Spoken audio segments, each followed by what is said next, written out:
Welcome to the Expat Experience. Again, we are on a roll, and today we have Misha, who, you've been here since 2014. Yes, sir. And so you are an expat.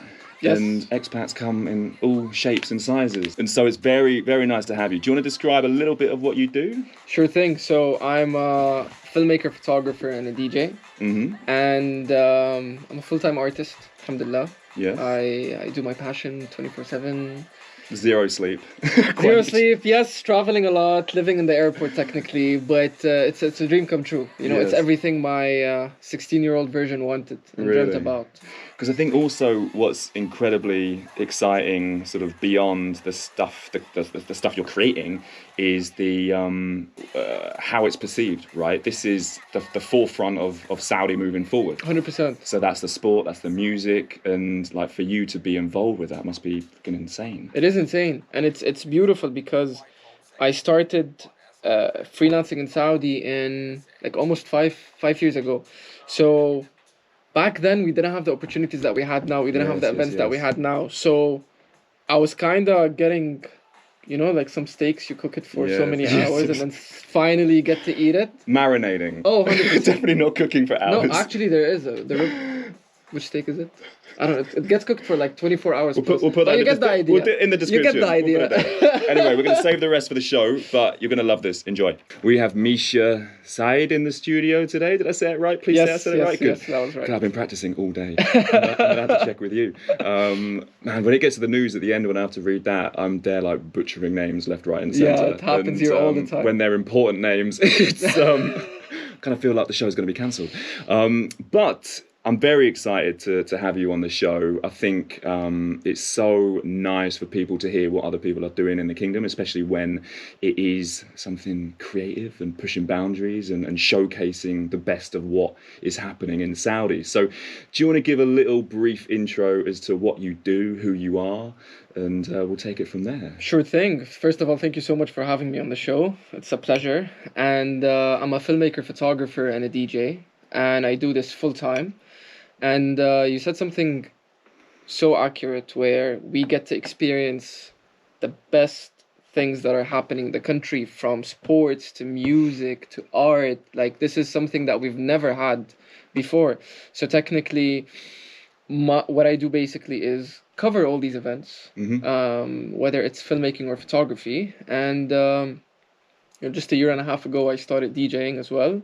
All I can say, it's a dream come true. Like, Vision 2030 with all the opportunities that are happening. And yeah, because I'm pretty sure I get all my news from who you're shooting. I'm like, oh, this guy's in the kingdom. Oh, this guy, they're here. Oh, this is happening. Yeah. But I think like let's actually take a step back. Like, you came over sort of 2014 to Saudi, and describe to me the events that led up to that, because Saudi arguably isn't necessarily the first choice for a lot of people. So how did that come about? 100%. So I was raised in Syria, and due to the civil war, we had to relocate. It wasn't livable there anymore. So my dad was exploring a few options, and Saudi was one of them.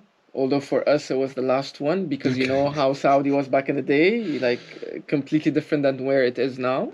But it was a blessing in disguise, to be honest with you. So based on my dad's job, that's why we all moved here.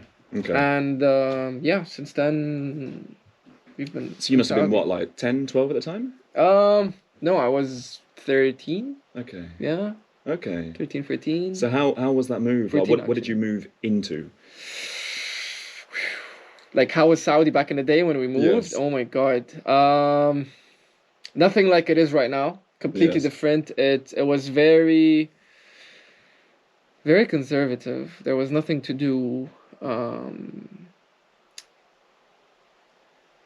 I don't know how to explain it, man. It was depressing. I'm not gonna lie. Like, with all due respect, I love where I am, but from being in Syria, being in a country where I would say just like going to a restaurant and not having a family in a single section. You know what I'm saying? Like, that was completely new for us when we first came. Is we're going to a restaurant and then there's a family section and a single section, and you're like, what's going on? And then you go to the mall, and then, like you couldn't even enter the mall with shorts. Yes, yes. Till recently, till like 6 months ago. Really? Yeah, yeah, yeah. Really? Yes, yes. Interesting. Because I remember I saw a news on, I think it was Saudi Gazette. I was like, oh my God, this is amazing. And yet I still wear trousers to the mall. Oh, 100%. Yeah, so it was that back in the day. It was a place where all the activities you were able to do, eat in a restaurant, Yes. shop in a mall, go to the beach. And that was it. Okay, and did you expect that coming over, or that was sort of you would learn that as you went through? Expect what? As in the big shift in, Oh no. in lifestyle? Oh no, we had no idea. Okay. We had zero idea what was going on, where Saudi was heading.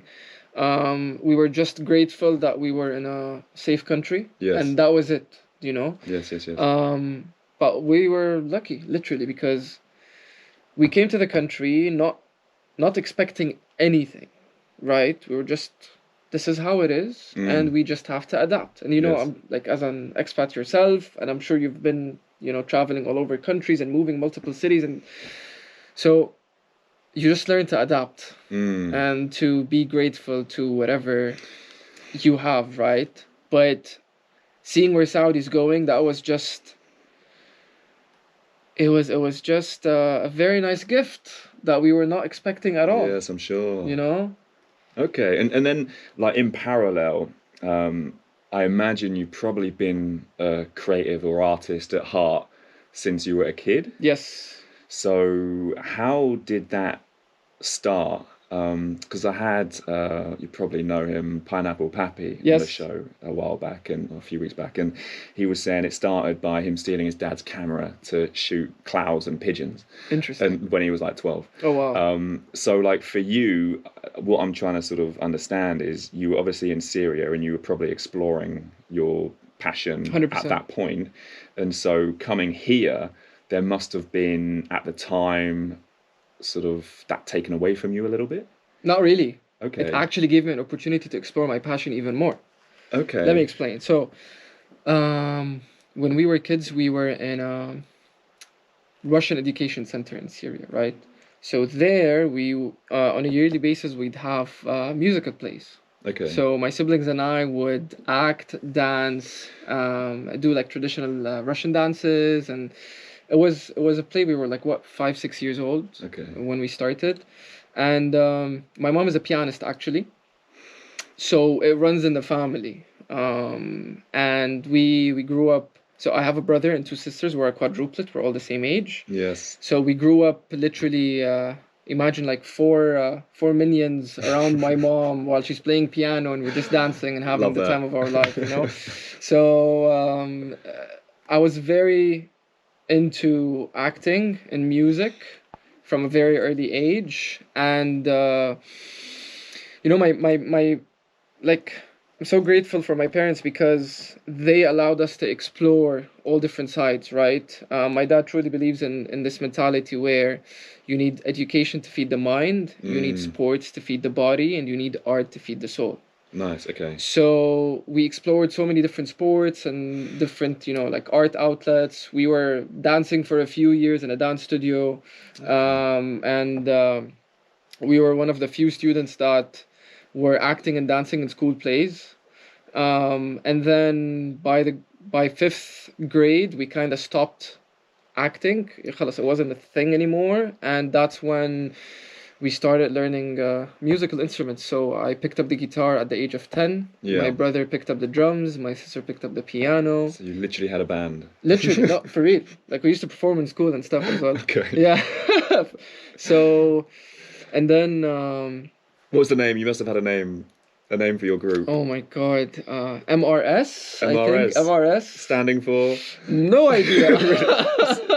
Sounds cool. Sounds cool, exactly. I would buy an album if that was a thing anymore. No, alhamdulillah, it's not. It's good that it's not. But anyways, so yeah, and you know, being a quadruplet, it's something so rare. It's one in a million. So my dad was always documenting moments. Okay. So it was very rooted in our family from such an early age to document moments and freeze certain moments, right? Love that. And I think that's where I picked up on the concept of capturing moments and keeping them with you, right? Mm.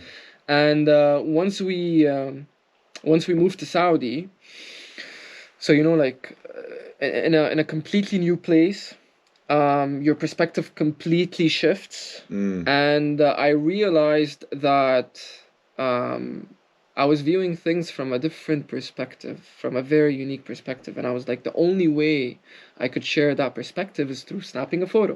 I see. Okay. And that's how this entire photography journey started. But answering your question, you said once you moved, did you feel like you had more limitations? As a matter of fact, it opened so many doors for me because when we came, we enrolled in the American International School of Jeddah, and they had a theater program.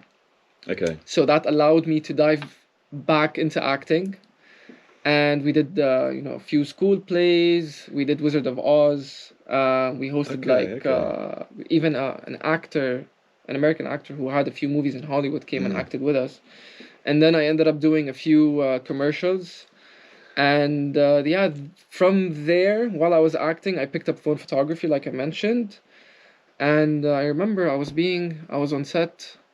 We were filming a video called Try Local Jeddah, directed by Atba Reyes, filmed by Kenan. And I was fascinated by the process. And I was like, as an actor, I'm a part of the creation. But as the director and the filmmaker, I am the creator, and I'm creating this entire atmosphere. So then I dove into filmmaking, and that's where it all started. Okay, so you left that side acting sort of pretty much then and there, and then you sort of transitioned pretty much straight away into the capturing those moments again. Yes, sir. But I dove back into acting a few months ago, like 7 months ago. I did a campaign with Visit Saudi. Okay. And it was with Messi. So that was... yes, again, I remember. Oh, Messi's in the kingdom. Yeah. Okay. So yeah, that's wow, man, that is such a interesting kind of series of events, because you obviously were sort of impacted from what your dad was doing at that time in terms of capturing these moments of you guys growing up, guys and girls growing up, and that has sort of led you to where you are today in terms of what your interests are, what your passions are, and the road that you've gone down. And it sounds like it's been a bit of a sort of not perfect storm, but like the stars aligned. Yes, 100%. In a way, the opportunities came at a time where sort of things were probably very difficult in terms of moving location, relocating, moving to a totally different country in terms of culture and what you're able to do, and this seems to have been the sort of the thread the whole way through. And it's amazing that you're here now, sort of showcasing this old, used to be depressing place you moved to. Indeed. Okay. I'm getting to show the best parts of the country from all different aspects. There are so many hidden gems that a lot of people don't know here. I remember 2019 I did a project with King Abdullah Economic City, and it was for the Saudi National Day, where we literally covered 6,000 kilometers around the kingdom in 4 days by car. Oh God, okay. That allowed me to explore the kingdom a lot and see so many things that you can't even Google. Yes. Yeah. So and it's beautiful that the government is aware of that, and they're pushing for tourism so much. Like Al-Ula was closed. It was closed for the public. No one was able to enter. To it now becoming one of the most famous touristic attractions in the Middle East. So it's just fascinating to see where Saudi was and where it is right now and where it is heading. We've had all this change in 5 years? Yes. What's gonna happen in the next 5 years? What's gonna happen in the next 10 years? I know, it's crazy to think, and for you, I guess, like, what was the journey where, like, you started picking up these how would you call it? You could call them like good PR stories for Saudi, both internally and externally. In terms of like, I think I might have read in 2019 you started with like Anthony Joshua, right? You captured him Yes, then. yes. So like, how did you get to that point? Because I'm sure that's any creatives or photographers or filmmakers' dream To be be able involved in such projects. yeah, to be able to capture these things rather than just say, I don't know, commercials for brands, for instance. I get you. I get you. So it's number one, most importantly, networking. Your network is your net worth. Number two is putting your work out there and using social media to your advantage. So I used Instagram as an online portfolio. Yes. That's how I viewed it. Um, so by having a good online portfolio and by having the right network, but also more importantly, you need to have the network, but also you need to have a good reputation that you want to maintain. Yes. So this led to that, and then I actually shout out to Jeed from Harmony. He's the one who hooked it up. And he got me involved in that project. His agency was handling the Raya season, Okay. and I was one of the one of the freelancers that they hired to cover the season. So that's how I ended up shooting that fight, which then I met Fadi from Boxing Arabia, who's with Skill Challenge, and they are the promoters who are making these fights happen, by the way. And then that relationship started in 2019, and it's ongoing till today, which led us to my brother and I capturing Joshua again when he came to Saudi, Yes. when he fought Usyk, and just recently Jake Paul and Tommy Fury. See, that must be crazy. It is crazy. It's insane. It's a movie. It really, well, you make it into a movie.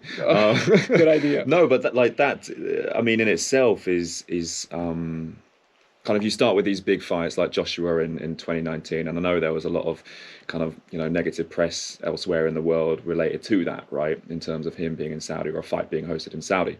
And I think now, like, that happens again. You've obviously got sort of global superstars like Ronaldo coming, Messi, well, not coming, like he's here. You've got Messi sort of as an ambassador for Visit Saudi, and then you've got like these YouTubers with a whole different audience totally, who, like, Logan Paul, Jake Paul coming over and sort of showcasing what is happening here. And I think that is such an amazing thing to be part of. Like, you're not just part of one little project, it's like it seems to be ongoing, and man, it's just it's crazy to think. It really is. It is. Listen, it wouldn't have happened this way if it wasn't for the Crown Prince, to be honest, because he established this vision of 2030, and I know I talk about this vision a lot because it's the best thing that has ever happened to me, literally. He was like, okay, how do we improve the country? How do we expand our income streams? So it was mainly reliant on oil. And then they're like, okay, we can do tourism, we can do entertainment, we can do sports, we can do this, we can do that. So because there was a very clear vision, and because the entire country is behind that vision, which allowed a lot of people to put so much effort into creating things that never existed in Saudi. Yeah. Right? And so it's just, like I said, knowing the right people, being there at the right time, at the right place, Yeah. to be involved with these things. But it's just surreal to see. Like you mentioned something that I want to comment on. You said in 2019, AJ was getting a lot of backlash for coming to Saudi. Yes. And it's so interesting because right now in 2023, Saudi's becoming the new boxing hub. And it's a fact. It's all over the world. Everyone's talking about it. Even like the Furies, when they came, they were praising Saudi a lot, and like the treatment that they got and how they were treated like kings and royalty. And because, hospitality is a big part of our culture, and these people are coming to Saudi for the first time, so everyone is ensuring that they have the best experience possible. I see it. And so by providing that best experience possible, you're allowed, it's word of mouth. They go back home, they talk to their friends like, Yeah. man, Saudi was amazing. You know what I'm saying? So it's like a snowball effect that keeps on getting bigger and bigger and bigger. Because I think you've got those sort of top level sort of ambassadors as they were. You've got like Mike Tyson coming in, DJ Khaled. You've got all of these different people who obviously having an incredible experience here. You know, Kevin Hart was here. Like, man, it's the F1's here. Smart. Like, it is a hub for all sorts of things: entertainment, sport, and music. And I feel like that's like top level. But then you've got a couple levels down, and you've got the people actually living here, like yourself, like me, who I think, it's funny how you mentioned earlier about capturing things.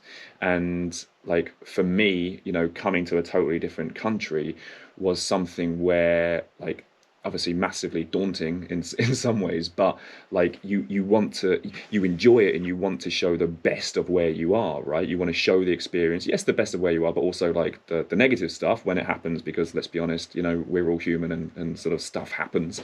But I think it's amazing that there are people who are working here, living here, who aren't from here, but who absolutely love the country and love the opportunity that it's given to them. And whenever people ask me, I'm like, just do it. Like, just make the move, because A, you might not like it, but it's an experience, or B, it can be a whole new chapter and trajectory for your life. And like, you're testament to that. I would say I'm probably just testament to that. It's sort of the possibilities are endless in a totally non-cliched way.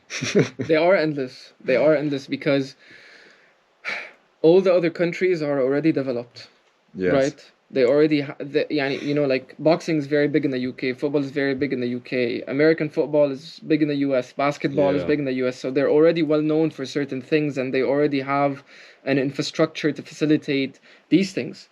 Whereas in Saudi, the most famous thing was football, Yeah, and that yeah. was it. So they are building the best of the best facilities for anything you could imagine. Like Formula One, look at all the other tracks and look at the Jeddah track. Yeah, man, It the stands reception out. from that. But it's always the case when like these new things happen, they get hate, they get criticism. It's a dangerous track, this, that, and everything. And then like it happens, and the people are like, oh my God, that was amazing. Exactly. Like everyone, it's almost like there's an expectation that it will fail, or they won't say build the track in time, or this won't happen, or that won't happen, but it does. And then when it happens, people have to sit down and shut up. Exactly. In a way, 100%. in the nicest possible way. Exactly. But no, because like I said, Saudi, like,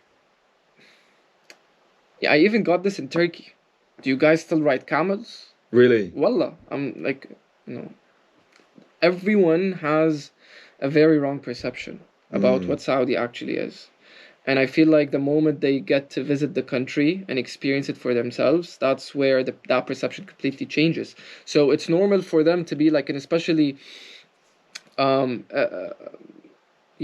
Formula One. Oh, they're not going to finish it on time. Yeah. They start hating. But I'm sure you know this as well, because you, mashallah, you're very successful in what you do as well. So I'm sure a lot of people were giving you hate. Like, you want to do online training? No. For Personal sure. training, you have to be there physically with the client, all Yes, these yes. things.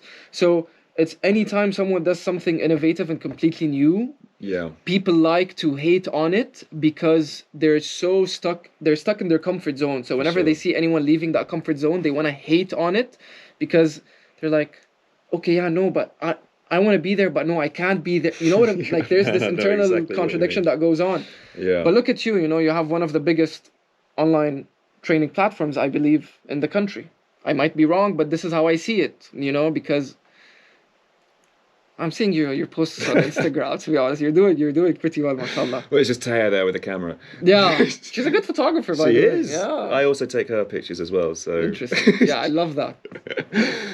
I just point and shoot, or like, no, I put my effort, my heart and soul into it. I'll have to get some tips from you off. No, for there. sure, whenever you need. But no, it's been amazing so far in terms of what you're sharing. I think what would be really interesting is obviously you've been shooting and capturing stuff in all sorts of different sectors, industries, whether that is music, entertainment, sport. Like, how would you say you have refined your style or your approach to your sort of artistry? I like that. So I like to bring things to life. That's what I like doing. Personally, I'm someone who's very, like you said, enthusiastic, full of life, full of like energy, and I just want to live life to its fullest. And I try to translate that into my videos and photos. So with my photos, you would see that the colors are very vibrant, and I focus mainly on blue and orange hues. Um, but I take it in a way where I like to have everything look like a cinematic movie scene. Okay. Any photo that I capture, whether it's Middle East, whether it's Formula One, whether it's tourism, I like to give it that dark, gloomy approach, but that's also very colorful and full of life. So it's like this yin yang approach, right? The blacks are dark, but the colors and the light is very vibrant. Funny you say that. One thing that comes to mind is the picture you had where it was like the sandstorm in Riyadh. Oh yeah. That was freaky but awesome. So I feel that like does your or showcases your style because that must have been like off the cuff, spontaneous. That was very like need to capture this. very interesting story actually. So hold on, if you need to see this, like you need it. Well, you need to see it to understand it. So give your Instagram again. so it's MISHA_SAIED. So check that out. Misha Have a scroll Artistry. through and you'll see it. But anyway, sorry. Yeah, interrupted you. so basically so I work with my brother Faris and a friend of mine. His name is Cody. He's also a brilliant filmmaker and photographer. And we were on the way to shoot the first ever rock music festival to take place in Riyadh. It was called Wasla. And on the way there, the sandstorm was just picking up. And we were passing through Kaft. And I was just saying, I would love to go and shoot there because it looks so cinematic. It reminded me of that scene in Mission Impossible in Dubai. So we arrived at the site, get a call, and then they were like, the festival's cancelled, go back. So we have the gear, we're there. We're like, let's go to Kaft and shoot. Okay. And that's how that photo shoot happened. It was so spontaneous. Fine. That's probably a good thing it got cancelled because you had some epic epic shots from that. Oh, for sure. Really, really cool. I think it's one of the rarest photos you will ever see of the financial district. Yes. So yeah, like go on, talk then a bit more about like that sort of cinematic sort of look you go. Like, where do you think that came from? I definitely got inspired a lot from a lot of content creators that I follow religiously. There is Peter McKinnon, Sam Colder, Ben TK, Valdez, and the list goes on. So I was very inspired by their style, and what I did is I took what I liked the most from each one of them, and I combined it. Like I made the fruit salad out of it, you know, with my own touch and spices. That's interesting because I think that's similar to well, personally speaking, when it comes to the coaching side of things. Like, you know, there's many different approaches to training, for instance, and you take a bit of this approach, a bit of that approach, and you essentially end up crafting your own approach. So that's funny how there's that parallel. I'm sure that exists in other areas. In everything, actually. Yes. Yeah, and so even in videography, what I like to do is I like to fully immerse the audience to the world that I'm creating. So, for example, I did a travel video in Japan. There's a travel influencer called Abdullah Al-Jama. And we've been traveling to multiple destinations together and creating videos. So we were invited by the Ministry of Foreign Affairs of Japan to explore their beautiful country and film a video. So I like to do my best in every single way possible to make you feel like you were there with us. Through the shots, through the music, through the sound design, through the colors as well, where you watch the video and you kind of forget where you are and you feel like you went to Japan, but you know what I'm saying? And I have the same approach with music as well. Like I mentioned earlier with the yin and yang, how I have this contrast with the colors. I have a similar approach when it comes to music. So my music, I play 3 different genres. I play melodic techno, and deep house. So Melodic techno falls in the middle between deep house and techno. Deep house is very uplifting, positive, euphoric, dreamy. Techno is very driving, aggressive, full of energy, and more on the darker side. Melodic techno is in between both worlds, but generally, even in techno and melodic techno, I like to choose a sound that is dark and aggressive and driving, full of energy, but in the same time, there are these emotional and euphoric melodies that are just full of light. I see. And the reason why I have this approach is because, and I'm sure you can relate to this. Everyone is fighting their own demons. Everyone has been through a lot of dark places in life. We've been through so much, right? But so then you have an option. You're like, either I embrace that, which will then allow me to fully shine bright, or I can ignore it and focus on the light, but in reality, I'm not happy. So it's like an escape method. And this is what a lot of people have been doing. And I truly believe in order for you to be a happy person, in order for you to be a positive person, in order for you to fully shine with the strongest light, you have to fully embrace your darkness. And once you do that, that's when you fully shine. And that's my intention with music, with photography, with videography. I like that. Man, that's something that you have, I guess, crafted over years and years. Because imagine if you're looking back at your sort of early stuff, whether that's, imagery or videos or whatever it might be, was that there from then? And you've just got a lot better at sort of expressing that?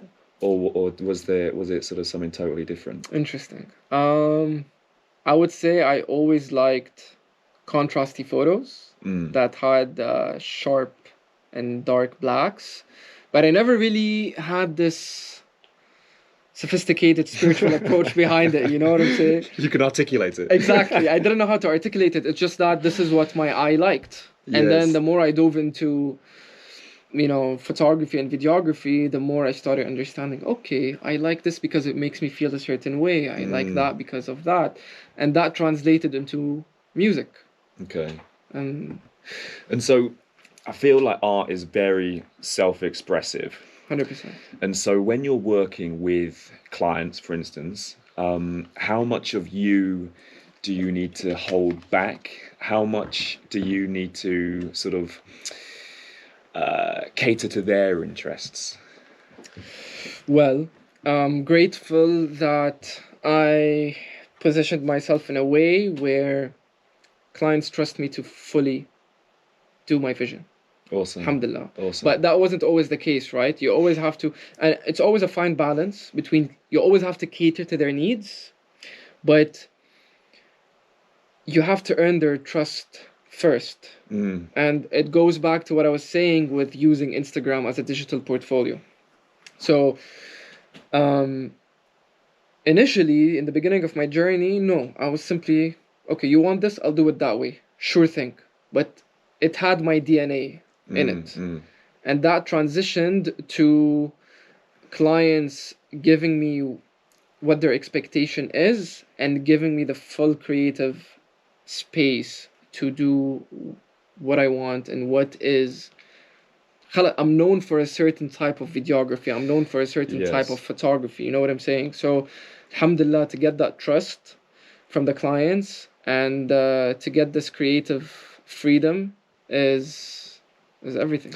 Well, I guess that's probably testament to yourself in that, you've been able to showcase your portfolio in such a way that, you want other people to see what you are like, what you capture and the style that you have.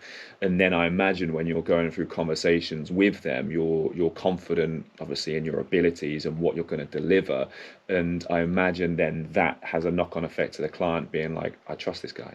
Like he can show that he captures incredible sort of imagery or videos or footage, and then that just, I guess, spurs them on to put their confidence and their faith in you. And I think one of the issues here that I found is, I need some pictures, Oh, you're a photographer. Ah, Let's yeah. work together. Just Yeah, like yeah, yeah. I need a personal trainer, you're a trainer. Let's do it. You know, and I think there is a sort of almost like a courting, whereby you kind of need to find out that you're right for each other. Yes, You know what I agreed, mean? agreed. And that's the importance of knowing what you're passionate about and choosing the right niche. So Yes. you would find certain clients, fashion, let's say in the fashion industry, they go to certain photographers because they position themselves as a fashion photographer, Mm, right? mm. So I think that one of the most important things you can do as a content creator is to list down what you're most passionate about and make that your niche. Mm. So I'm very, like I said, I'm very energetic. I like things that are very dynamic. So I'm like, okay, I like shooting automotive. I Yes. love music. I love shooting music festivals. I love traveling. I love beautiful scenery. So I'm shooting tourism related stuff. You're not going to be shooting any pack shots anytime soon. Pack shots? Like pictures of bottles. Yeah, no, not for Brands. me. No.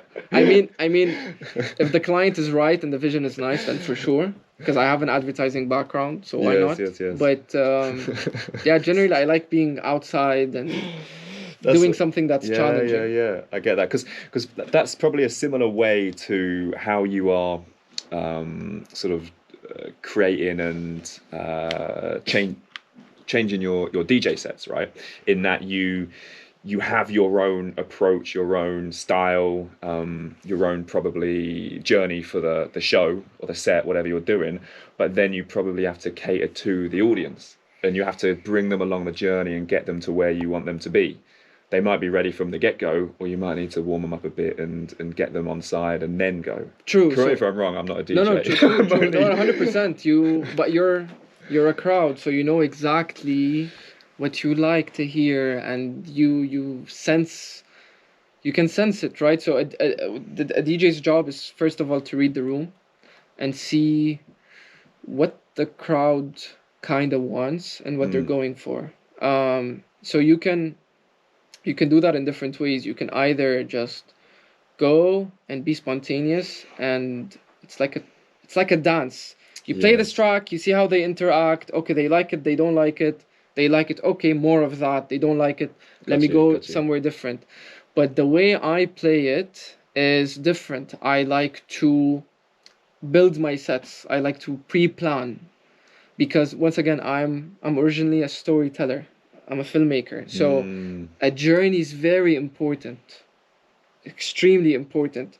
So what I like to do is I like to build a set that's very, very harmonic, okay. right? So one track adds to the other. It's not like you don't feel that something has been interrupted. You Mm. feel like it's a seamless 1 hour and 30-minute track. Which is why I love your SoundCloud stuff so much when I'm working out. Because you know, it starts with the warm up and you're kind of teasing and you're sort of getting in there, and then you're in the bulk of the workout and that's where, you know, the hard stuff is going on, and then you get towards the end where it's the, you know, you're dying, you're pushing hard, it's the euphoric Yes, yes. elements coming out. So I've told you this, like, 100%. I enjoy it. It fits perfectly workout length time, but 100%. that's too funny. We're enjoying all the, well, I guess your story from landing in Saudi through to where you are now. And I feel like one thing we haven't touched on is the music side, the DJ side, because you know I've seen you live. I would say. I've heard you on SoundCloud and all sorts. So like, how has that journey been for you? Because you're kind of involved in a line of work which is very intense at times in terms of filmmaking and photography, in terms of your production, shoot days, planning, prep, all that kind of stuff. Like, how do you fit the sort of DJ side of things, the music side of things in? So number one, I was very lucky that I had a mentor who taught me. His name is Moses, and he is one of the most talented DJs in the country. So I was able to learn so much in a very short amount of time. Okay. which allowed me to focus more on crafting my sound rather than understanding the technical side of DJing. But commenting on the time stuff, um, honestly, I started by, spending an hour to 2 hours a day just finding new music. And, whenever I'm in the car, in the beach, whenever I'm listening to music, I always try to listen to new stuff. And then if I find something that I truly like, it's on repeat. Okay. Like I listen to it every day, minimum 2-3 times, so I fully understand each note and understand the emotion that the song is delivering, the track. And the good thing is that most events happen on the weekends. So, it's like during the week I'm a filmmaker, and then during the weekend I'm a DJ. Okay. Because that's an interesting point in itself, that you had a mentor, and I think it's so easy, because I've been victim to this, or fallen into the trap rather, that you don't ask for help because your ego can get in the way, or you don't feel like you need it, or you want to do it yourself, and you can jump past years of turmoil if you just ask for help and you have a mentor. I Or not agree. even just a mentor, just ask for help. Because for me personally in my life, like the biggest change was when that happened, when I asked for help from someone who has done what I wanted to do. And you learn from them, and I think we are so like quick to dismiss that, because maybe it cost money, time, for you to approach someone who you haven't necessarily spoke to see if they can ask to help you. And like that, I think, is the quickest way to progress in your craft, is through asking and being humble, and potentially even having a mentor. Agreed. And 100%. and he continues helping you where you need, or have you No, it have you was surpassed him yet? no comment. No, he's in a different league, to be honest. But I was his guinea pig in a way, because they were crafting this DJing course, Okay. and I was the first person they tested this with. Amazing. And yeah, so I just finished the course, and that was it. And then he taught me everything I needed to learn. Set me up to be a good DJ, and then with time, practice, and being true to who you are, to your sound, delivering something unique. That's where you just take a different path and you shine in your own way. Okay. Yeah. And then being a DJ here in Saudi, what's that like? Because you, if I'm not mistaken, you played at Middle Beast, and you're Yes. going to be playing again at Middle Beast. Inshallah. Like, what is that like? Because and then you've also DJ'd outside the kingdom. Yes, sir. So those must be two very different Oh, occasions. 100%. Oh my God. So I DJ'd in Istanbul, which is one of the biggest cities for electronic music. There's a well-established infrastructure. There are clubs, amazing sound systems. There's a certain culture going on there. So it's definitely a nicer experience, especially when you play in very good clubs. Like I played in Klein, which is one of the most important, actually, if not the most important club company in Turkey. So if you want to compare that with the parties that I DJ'd in here, there's a huge difference, because we don't have venues just yet. So what would happen is that a promoter needs to use his imagination a lot. You find a very nice big area, for example, a big mansion, villa, whatever it is, right? And then you rent that out, and then you technically turn it Yes. into a club in a way, right? You get the lights, you get the sound system. It's like you're creating a club from scratch, whereas over there everything is just ready. Yes. You get what I'm saying? I see. So that's the main difference. And obviously the crowd. And it's funny, even in Saudi, the crowd in Jeddah is different than the crowd in Riyadh. So the Okay. crowd in Jeddah is more into, minimal house, groovy stuff, and the crowd in Riyadh is more into techno, melodic techno. I would personally say that the crowd in Riyadh is much more mature than the crowd in Jeddah, So, and they know what they want to listen to. In Jeddah, if you put Britney Spears Tech House remix, they'll go crazy on it. But in Riyadh, if you put that, they'll throw a shoe to your face. You know, like I not see. literally, but you get what I'm More saying. kind of like a sophisticated, Oh, mature 100%, 100%, taste. yeah, Okay. definitely. And this is the thing that I hate the most about our scene here is that there are so many talented DJs that don't get these big opportunities, Mm. right? They're extremely talented, but just because, a certain guy knows or he's is a friend with the person who runs this Mm. certain event, so they get booked instead of booking the talented DJ. You know what I'm Yes, yes, saying? yes, yes. So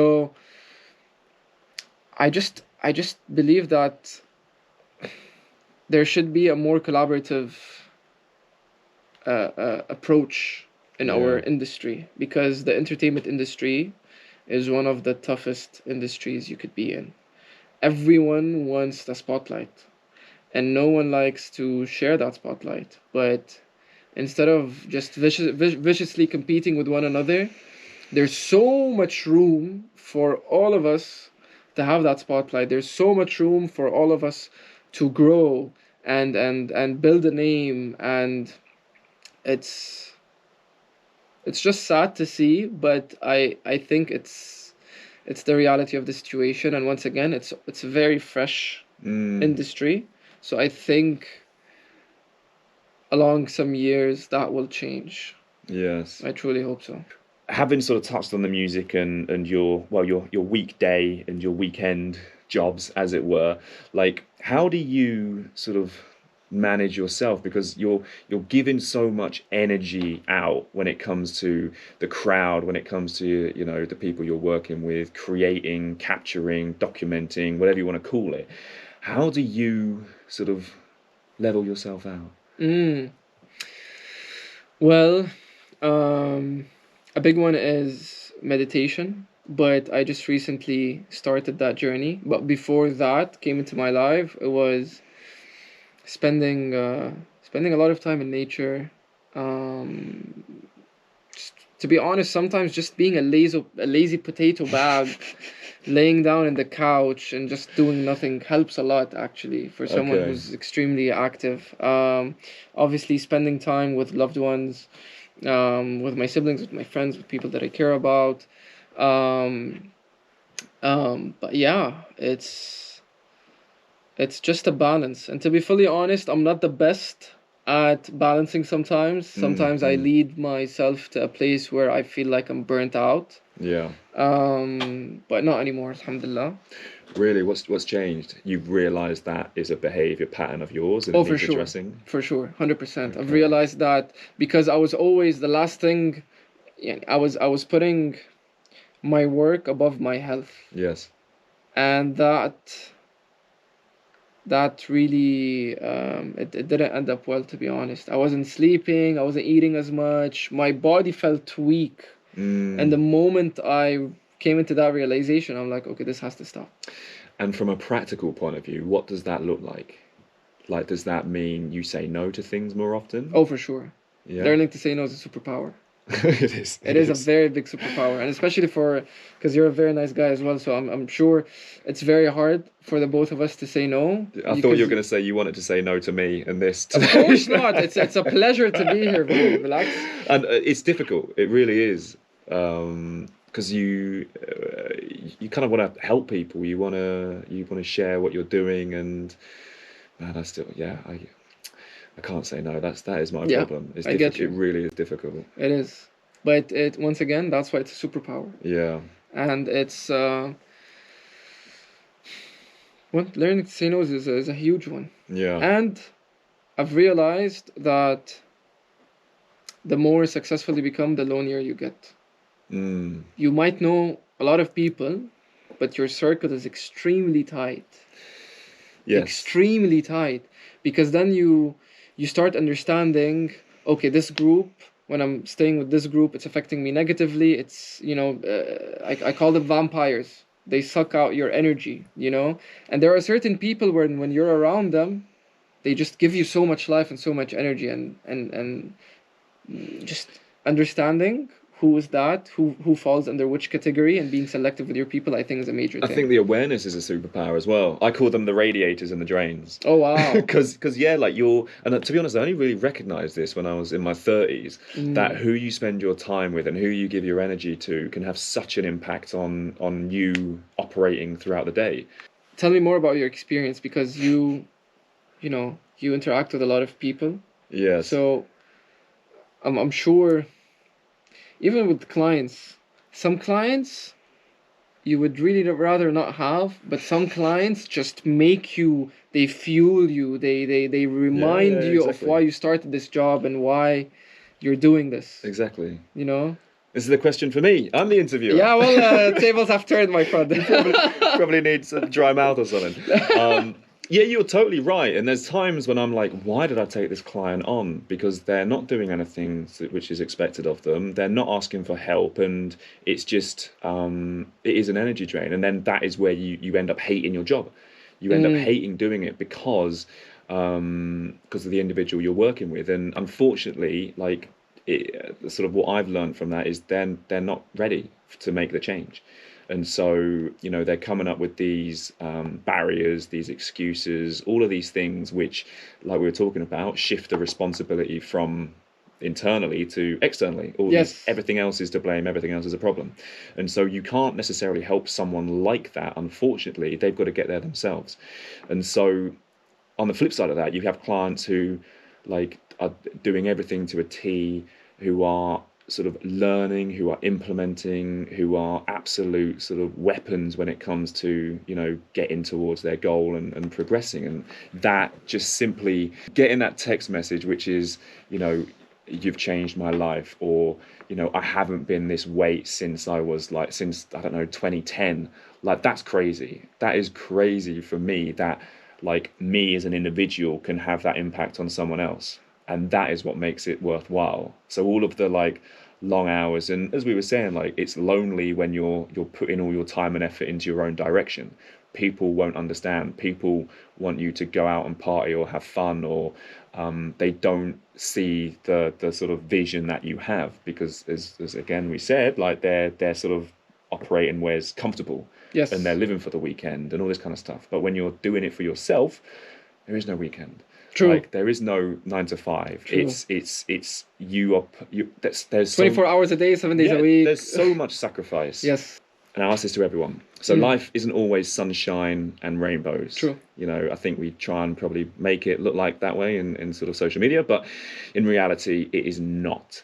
For you, life here, what are some obstacles or barriers or frustrations that you have in your everyday life? Interesting. I don't think about my difficulties a lot, but definitely one of them being there isn't a huge variety of activities to do. Okay. I think that's one. Two, it's hard to meet new people here. It's a little bit hard. You can meet new people in the beach, you can meet new people in party, you can meet some new people in a compound, but that social culture isn't really there yet. Yeah. For example, so you were raised in the UK? Yeah. Right? So you could go to a lounge, you could go to a restaurant, and it's a normal thing for a stranger to say hi and for you guys to connect.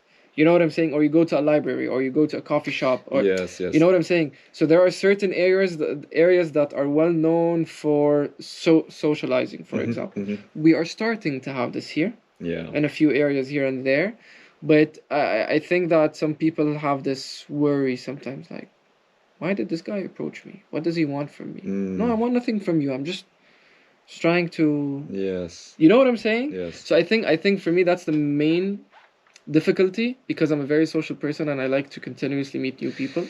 Yes, it strikes me you are a social butterfly.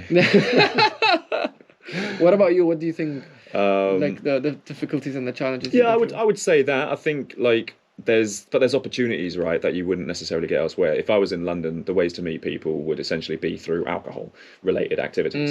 Whereas here, I think, if you are someone who has a hobby, maybe a sports team, gym, those sorts of things that can open up meeting new people. Not as easy for sure as if I was back home, but there are opportunities to do so. That is also why I'm learning Arabic, so I can increase my social pool of people I can talk Interesting. to. Yeah, I saw your story. Not quite there yet. Make sure you order a coffee, though. Yes. Yes, a black coffee, not something else. Yeah. But no, I agree. But it is from when I came here, which was nearly 4 years ago, and I'm sure it's the same for you. Like that stuff to do is sort of increased tenfold. Oh, 100%. And the people you would meet has probably increased significantly. True. But you do, and you do this very well clearly, is you do have to put yourself out there to meet new people. So when you're in these occasions where you can meet new people, you do. Oh, 100%. Whereas me, I like just, No, I capitalize. Sit in a corner. I capitalize on any opportunity I get to meet new people. Yes. Because like I said, your network is your net worth. For sure. So you never know who you can meet and what this person can do for you or what you can end up doing to this person. Exactly. I think we underestimate that a lot.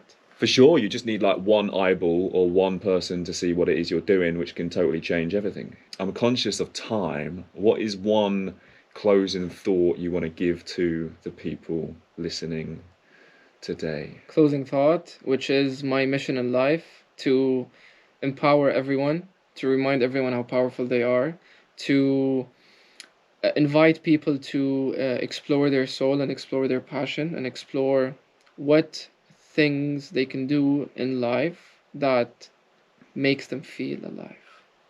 And it's never too late. Everyone is on the right time. Everyone has a different path. Stop comparing yourself with other people. You are on your own unique path, and it's never too late to explore your passion and explore the things that make you feel alive. And you can start now, you can start tomorrow, you can start whenever you feel you are ready, but it's never too late. I was Killed it, mate. bro. Thank Killed you it. so much. No, that was so Allah. much fun. Means a lot, man. Seriously. Okay, last thing. Yes. So we finished up. Misha was fantastic, as I knew he was going to be. How was the experience? Amazing, man. People watching this video, they're most likely going to be expats thinking about coming to the kingdom. What is your advice for them? Should they come? What should they think about? How should they approach it? Oh, for sure. I truly believe Saudi is the future. Truly believe that. And, everyone says that the US is the land of opportunities. Saudi is the new land of opportunities for sure. I definitely believe that if you're very good at something, you're passionate about it, you will find a market for yourself. Yes. And it might be challenging and difficult in the beginning, but once you get yourself out there and you start knowing the right people, that's where a whole new life could be unleashed before. I mean, it's proof of concept. This is what happened with you. No, exactly. This is what happened with me. We know what we're passionate about. We stick to it. We put ourselves out there. We networked, and look where we are today. Yeah. So I'm inviting anyone who's watching this video to come Saudi, see it for yourself. The culture here is beautiful. The people are very welcoming and warm. Food here is absolutely delicious. One of the highest quality food you'll find anywhere in the world. And there's so much to do that you can't even Google. So, Right. Awesome. yeah. Amazing. So I hope you enjoyed that. Obviously, hit Misha up on Instagram if you have any questions for him. I'll leave his account in the description. But thank you once again for watching.